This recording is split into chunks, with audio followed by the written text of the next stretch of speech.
It's a good squad. It's a squad of experience and some young tucks. I mean, the German team has some old guards. I mean, Manuel Neuer is one, Thomas Müller. These are guys who are, I think, going to be playing in their fourth World Cup. I think they were there in 2010, played in 2014, 18, and now they're playing now. So I think it's a good squad of youth and experience. You are seeing guys like Serge Gnabry being included like in the squad, Musiala of Bayern Munich. So it's a good squad of youth and experience. And I know a lot of people are not talking about them, but I would like it that way. Let us go under the radar, but hopefully we don't make the mistakes which we had in 2018 when Germany couldn't even get out of the pool stage. Their worst ever performance since 1938 World Cup.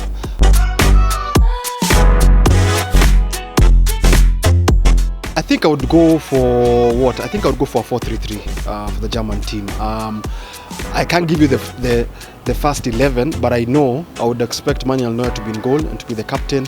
I would expect Antoine Rudiger to be there at the center of that defense. I would expect Joshua Kimmich, who can either play in defense or in midfield, to be there. Then I think up front, go for as the man to lead the attack, Kai Havertz, flanked by Gnabry, flanked by Musiala, and that for me would be my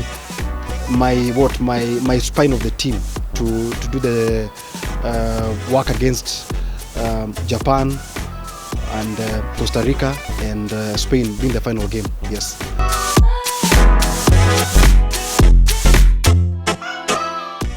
I think the strengths are, we've got the best goalkeeper in the world. I don't have any worries about the defense and the midfield, because if you have Manuel Neuer and Antoine Rudiger at the back, you've got two solid guys there at the back. Maybe the midfield could be a bit of a conundrum, especially with Toni Kroos being out.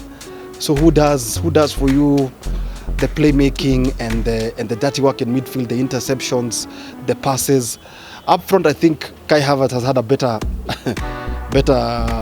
career in attack than when he's been at Chelsea this season. He's been on and off, he's been very erratic, but I think if he gets the right service, he can get the goals. Thomas Müller can also get you goals also. So for me, I think the strengths are probably in defense and in attack. Midfield, I think, is where, I've even remembered one guy who plays there, Gundogan, but he's 32. I think for me, you need guys who are young and robust, not too youngish like maybe Tchouameni and Camavinga for France, but you need a bit of experience, and that's where Gundo maybe may have the edge, because he's played in big matches, big tournaments. He's been part of the Man City team, which has won, I think, the Premier League for the last 4 or 5 seasons. So maybe he adds a bit of stability, adds a bit of steel in midfield. So maybe I think that partnership of him and Kimmich, I think will work well, but I'm not yet really sold out on that midfield.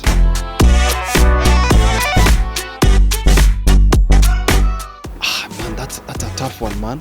I think Hansi Flick has selected a very good squad. I don't think there's any player who's been left out of that German team who's on merit. I'm just trying to look, because when you look at the young guys like Musiala, he's there in that team. When you look at most of the players, I think, in the German team are probably maybe Mario Götze. I mean, hasn't played a lot since scoring that winning goal for the German team at the World Cup in 2014. I don't know why he's been selected. Timo Werner is also out injured. So maybe Mario Götze, I don't know what value he's going to add to that team, because he hasn't been playing a lot for the last 5 years. So that's a head scratcher. That for me is already a question mark for me. Because ideally, you'd expect a guy who's been playing regularly for his club side and he's on form to be selected. But Mario Götze, because when you look at the PSV team, the big names are Dutch players. I mean, Cody Gakpo, Max Simon, all these guys are playing for the Dutch national team. So Mario Götze being selected, I don't know. But hey, he's the coach, he knows why he's been selected.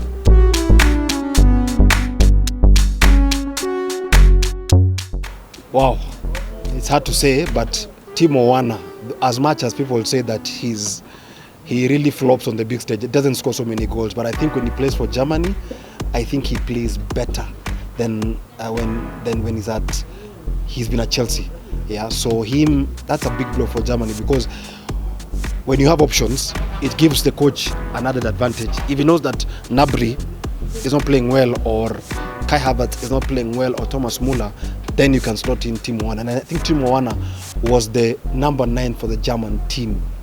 Even when you look at the Euros when they played last year, he was the form number 9. But now, because he's out injured, it really puts a lot of pressure on on Havertz to get the goals.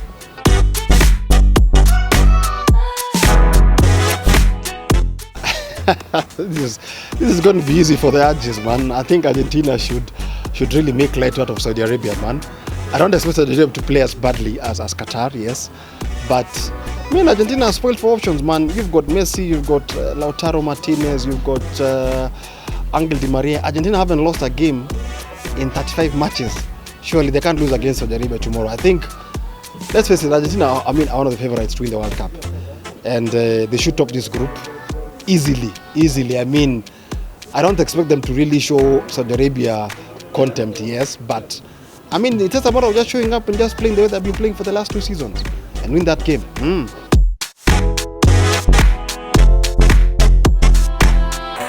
Denmark, for me, I think are one of the dark horses. If everything goes right for them, who knows? They could be in the quarters, they could be in the semis, because look at the way they've been playing at the Euros. They played very well. They've got a good squad.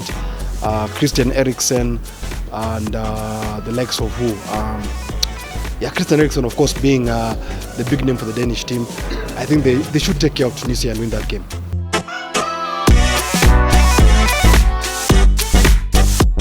I think this is the match which decides who finishes second in the group. Mexico have always had a curse of not progressing past the second round of every World Cup for the longest time. Even when they hosted it in 1986, they've never gone past the second round, I think for me, Poland have got some good players. I mean, they've got a sharpshooter in Lewandowski, they've got Zielinski. But Poland, I think Mexico have the much better team.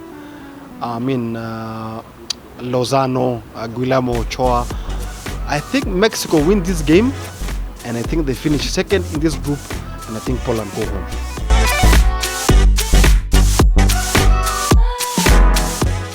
Well, this sounds more of a rugby game, I think, than a football contest. But no Benzema, no Pogba, no